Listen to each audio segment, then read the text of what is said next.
سورة الفیل۔ بسم اللہ الرحمن الرحیم۔ ألم تر كيف فعل ربك بأصحاب الفيل ألم يجعل كيدهم في تضليل وأرسل عليهم طيرا أبابيل ترميهم بحجارة من سجيل فجعلهم كعصف مأكول۔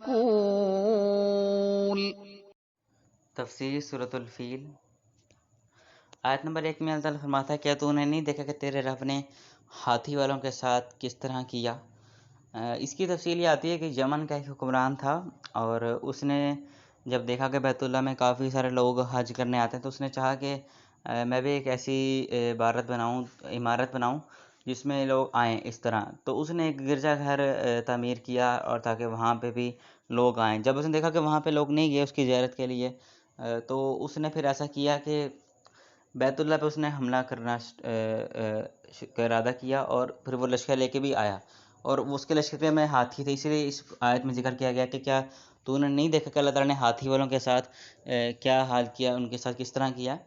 اور اس طرح پھر آیت نمبر 2 میں فرماتا ہے کہ کیا اس نے ان کی تدبیر کو بیکار نہیں کیا، کیونکہ وہ تدبیر کر کے نکلے تھے کہ ہم بیت اللہ کو برباد کریں گے، تباہ کریں گے، تو لیکن اللہ تعالیٰ نے ان کی تدبیر کو بیکار کر دیا۔ اور ہوا یہ کہ آیت نمبر 3 میں اللہ فرماتا ہے کہ ان پر جھنڈ کے جھنڈ بھیج دیے۔ ایسا ہوا کہ ان کا جو ایک ہاتھی تھا وہ بیٹھ گیا، اور وہ اٹھا نہیں۔ اس کو کافی لوگوں نے کوشش کی کہ اس ہاتھی کو اٹھایا جائے، لیکن وہ ہاتھی اٹھا نہیں۔ اور اسی پہ اللہ تعالیٰ نے پھر ایسے ان پر پرندے آتا کہ بھیج دیے۔ اللہ فرماتا ہے کہ آیت نمبر 3 میں کہ ان پر جھنڈ کے جھنڈ بھیج دیے۔ اور پھر آیت نمبر 4 میں جو ان پر کنگھر پکی ہوئی مٹی کی پتھریاں پھینکتے تھے۔ اس طرح صحیح بخاری میں آتا ہے قبر الحدیث میں، حدیث نمبر 3963۔ اس میں عبداللہ بن عباس رضی اللہ عنہ کا ایک قول آتا ہے کہ اس سے مراد سنگ و گل ہے، یعنی پکی ہوئی مٹی جسے کنگھر کہا جاتا ہے۔ ان سے لاوا اگرنے والے پہاڑ ہوتے ہیں نا، ان کے ارد گرد یہ پائی جاتی ہے۔ تو پرندے جو آئے اور ان کے اوپر ایسے ہی وہ کنکڑیاں پھینکی، پکی ہوئی مٹی پھینکی، اور اس طرح کہ وہ اس کی بھی تفسیر آتی ہے نمبر 5 میں کہ وہ کھائے ہوئے بھوسے کی طرح ہو گیا، یعنی کہ جانور جب کوئی چارہ وغیرہ کھا لے تو اس کا جو بچ جاتا ہے وہ بھوسا اس کو اپنے پاؤں نیچے ہی رونچ دیتا ہے۔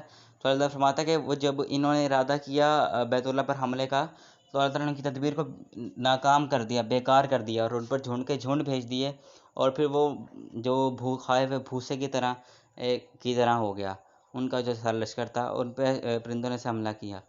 تو بیت اللہ پہ جو انہوں نے حملہ کیا ان کی صورت میں تفصیل بیان کی گئی ہے۔ اللہ تعالیٰ سب کو سمجھنے کی توفیق عطا فرمائے۔ جزاکم اللہ خیرا۔